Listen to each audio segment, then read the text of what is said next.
Welcome to the 10th episode of 2 Cents Tuesday. This week, I want to discuss our position on whale catching, or whaling as it's known, and also to look more broadly at the fisheries sector. Last week, social media was buzzing over the capture of a whale in St. Lucia. Many people were outraged over the photo, which showed some men looking at the bound and dead whale on our shore. In response, the Department of Fisheries put out a press release about the, and I quote, pictures and video footage of the capture and landing of a marine mammal of the order Cetacea, end of quote. In that press release, the Fisheries Department indicated that according to the Fisheries Act, it is okay to capture marine mammals like whales, dolphins, and porpoises, as long as the capture or kill did not take place in any bay or harbor of St. Lucia. Therefore, under our Fisheries Act, Section 38 to be exact, marine mammals have safe passage in the bays or harbor of our country, but are fair game when they are out in the open seas. In the press release, the Fisheries Department states that killer whales, like the one that was allegedly captured, are considered data deficient under the International Union for the Conservation of Nature, or IUCN, Red List of Threatened Species, and because of this, are not listed as an endangered species. It is instructive to note that the IUCN defines a species as data deficient where, and I quote, there is inadequate information to make a direct or indirect assessment of its risk of extinction based on the distribution and or population status, unquote. So in the case of the whale that was captured here in St. Lucia, they do not have enough information on it to decide that it is not endangered, so it is not categorized as a threatened or endangered species. I do not know about you, but for me, this sounds like a major cop-out. As a scientist, it stands to reason that if you have not been able to collect enough information on a species to decide its status, this suggests that maybe there are not enough sightings of the species to collect data, or the distribution of the species is so spread out that it is difficult to get a sense of what the actual populations may be, or that those species may live in habitats that make monitoring challenging.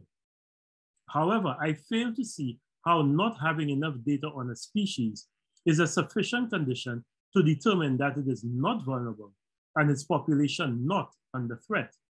In fact, the scientist in me thinks that if I do not have enough data on a species to determine its status, then I should err on the side of caution and treat it as being vulnerable instead of what is currently being done by the IUCN.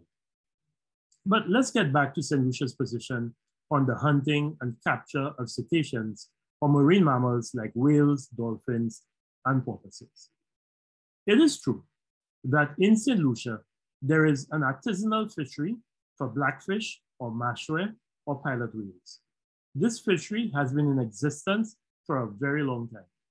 I remember as a young boy, the smell of mashware cooking at my home. My father loved his blackfish, and this is one of the few things I can actually remember him cooking himself.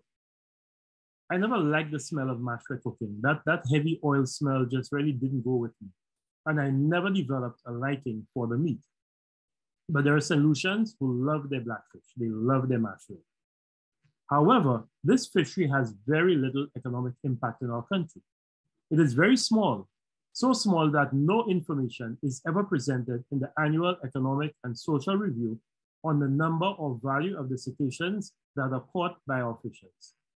The Fisheries Department and the government of St. Lucia have long promoted the concept of the sustainable use of our marine resources. As a former permanent secretary in the Ministry of Agriculture, Forestry, and Fisheries, I am not only very familiar with the concept, but I've actually also very actively defended it in the past. Sustainable use in fisheries is based on the principle that it is okay to capture marine mammals for human consumption, as long as we are confident that we are not killing the population of the species that we're catching at a rate that is faster than its ability to reproduce and replace the captured or killed animals. In the case of cetaceans, St. Lucia has vigorously argued in favor of this principle, the principle of sustainable use, in international fora, much more loudly and aggressively than would be expected based on the economic importance of that fishery in our country. Of all of the privileges and preferential access we have fought for and lost in international negotiations, and of all the restrictions that have been placed on us by changing rules of global or international trade, the loss of the whale and mackerel fishery would not rank high on the list. However, you would be excused for thinking otherwise if you had to judge from our attendance, visibility, and participation at meetings of the International Whaling Commission, or IWC. The IWC is the international intergovernmental body that was given responsibility for the conservation of whales and the management of commercial whaling. The government of St. Lucia is almost always represented at meetings of the IWC, and our delegates have been very active and vocal in these meetings, stretching way back, speaking strongly and convincingly in favor of commercial whaling, very often in support of Japan. When our government places restrictions on travel to international meetings by public officers, the IWC meetings never appear to suffer. So why is it that the government of St. Lucia and a few other regional governments that I will not name appears to have such a strong interest in commercial whaling?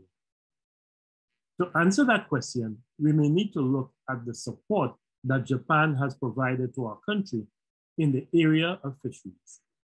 The fish landing facilities in Beaufort, Soufrière, and Choiseul were all built with Japanese grant funding. The extensive storage facilities at the fisheries complex in Castries were financed with a Japanese grant. The headquarters of the fisheries department at Point Seraphin was constructed with Japanese grant funding. Japan has also provided significant training to St. Lucia in fisheries over the years. Therefore, it would not be unreasonable to assume that in return for this generosity, our government has felt obligated to vigorously throw its support behind commercial whaling at meetings of the International Whaling Commission and to side with the government of Japan in these meetings. However, times are changing. There is a backlash against captive whale and dolphin entertainment facilities, as the previous administration found out when it tried to introduce a captive dolphin park at Pigeon Island. Several international tour operators have indicated that they will no longer sell any holiday packages to countries that host captive whale and dolphin facilities. What do you think then would be the reaction to a country that permits the capture and slaughter of whales and other cetaceans? Already, to avoid the embarrassment that it caused and the awkward explanations that the restaurant staff had to provide, waiters in our restaurants and hotels have had to stop referring to dorade as dolphin. Now they speak only of dorado or mai, lest our shocked visitors believe we have placed one of Flipper's relatives on their plate. I do not think the tagline, "Let her inspire you," resonates with images of slaughtered whales on our shore. Similarly, I do not believe the whale watching business that attracts large numbers of patrons every week and provides significant income to our local boat owners and operators is helped by the knowledge that these animals, the same animals that we bring our visitors out to watch, could be hunted, captured, and slaughtered when they venture out of our harbors and bays. I understand that times are tough and our fishers have been particularly hard hit. Over the past 8 years, prior to the COVID-19 lockdown, the quantity of fish landed at the various landing sites around our island has been steadily declining. In 2020, during the lockdown, the quantity of fish decreased by a staggering 18.3%. That's the quantity of fish that we landed at the various landing sites. To add insult to injury, the Russia-Ukraine war has caused an increase in the price of fuel, and our fishers are being badly affected. It is not easy putting petrol in the engines of these pirogues, going out to sea for hours, and returning at the end of the day with no catch, no money, nothing to sell. Therefore, I do not blame a fisher in those circumstances with bills to pay and mouths to feed who captures a whale or blackfish in the manner allowed by our fisheries regulations and brings that animal to shore and sells its meat. This is why I believe the onus must be on the government to change the legislation and make it illegal to catch cetaceans or marine mammals in any waters around St. Lucia and to offer the meat of cetaceans for sale in St. Lucia. Not just in our bays and our harbors, but anywhere it should not be legal to catch these animals. The horrified responses of the majority of the people who saw the image of the captured whale should alert our government to the fact that a sea change is required in our treatment of this issue. We cannot be promoting our country as a green, eco-friendly destination, a country whose scenic beauty will captivate you and inspire you, yet allow the butchering of whales and porpoises on our shores. The same holds for the turtle fishery. There is presently a closed season for the capture of turtles. I think, and this is my opinion, as everything is on Fisheries Tuesday, that the time has come when we should consider closing the turtle fishery permanently. However, to accompany these changes, the government must provide more support to our fishers so that we can help them to operate more profitably and to catch more of the fish that is not under threat or that does not evoke such strong emotional responses. First start, we need to deploy more fish aggregating devices or FADs, which cause fish to congregate and make it easier for fishers to catch them. As climate change continues to alter the migrating patterns of fish and makes the oceans warmer and more acidic, it will become more difficult for our fishers to land consistent volumes. FADs will help in this regard, but it's not enough to just install more FADs. These FADs must be maintained and monitored. And because they are out in the open ocean, they should be outfitted with GPS devices to make it easier to locate them, particularly after a storm which may have taken them out of their original position. A few years ago, when I was a permanent secretary in the ministry, the government promoted longline fishing. This involves using a long line attached to the fishing vessel with several baited hooks on that line. It is a very efficient method of catching fish. It reduces the possibility of unwanted bycatch, and it allows us to fish and land more quality fish like albacore and yellowfin tuna, blue and white marlin with less effort. In that way, it also reduces the carbon footprint of fishing. For a few reasons, including the reluctance of many of our fishers to stay overnight at sea, and the fact that a different type of fishing vessel is needed for this type of fishing because you need to be able to sleep on the boat. So ordinary pirogue would not work. Longline fishing never caught on. It is time to revisit this, particularly at the level of the fisher corporations. We also need to improve the safety of our fishers at sea. Fishing is sufficiently fraught with danger for our fishers to be increasing their level of peril by venturing out with vessels that are not equipped with GPS and do not have the necessary safety gear and means of communicating their position in the event they find themselves in distress. We cannot operate cars that are not roadworthy on our roads, at least we're not allowed to. And it is illegal for us to drive without our seatbelts on. Therefore, we have to be more diligent and consistent in our application of the safety rules for fishing. The fisheries regulations are clear on the need for every fishing vessel to carry on board specified safety equipment. This must be enforced. I understand that times are challenging and money is tight. However, it is absurd for a fisher to put his life at risk to save a few dollars on safety equipment or a boat owner. The Fisheries Department must work with the fisher cooperatives to improve the adherence to safety measures.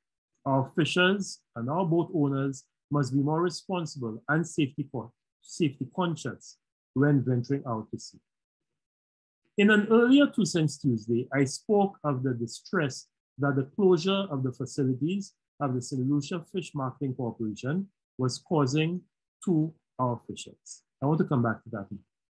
The Fish Marketing Corporation was established to provide our fishers with a reliable market for their catch, as well as ice that they could use to keep their fish fresh while out at sea. The corporation had a commercial and a developmental function. Regrettably, when the Fish Marketing Corporation was stripped of its exclusive rights to import high-value seafood, its business model was dealt a serious and perhaps fatal blow. It could no longer make the levels of profit from these high-value sales that would allow it to offer fishers a steady and reliable market for their catch. The recent privatization of the Fish Marketing Corporation, without addressing the underlying problem with its business model, merely transferred the problem from government or the public sector to a hapless private citizen. If we are to stabilize the fishery sector, we must address the problem with the Fish Marketing Corporation. Unfortunately, it is not possible to reverse the decision to remove the exclusivity, to restore the exclusivity that the corporation once enjoyed.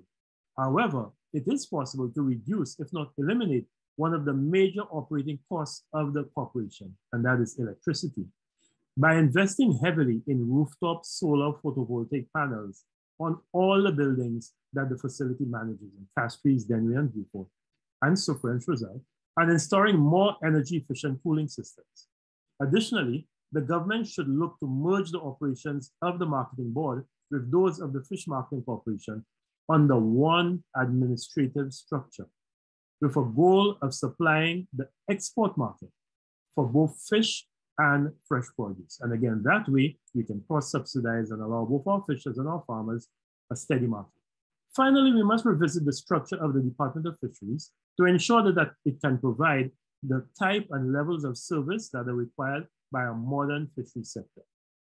In particular, the department's capacity for monitoring, data collection and analysis, extension, and setting and maintaining standards must be addressed. Where these resources are deficient, they must be augmented.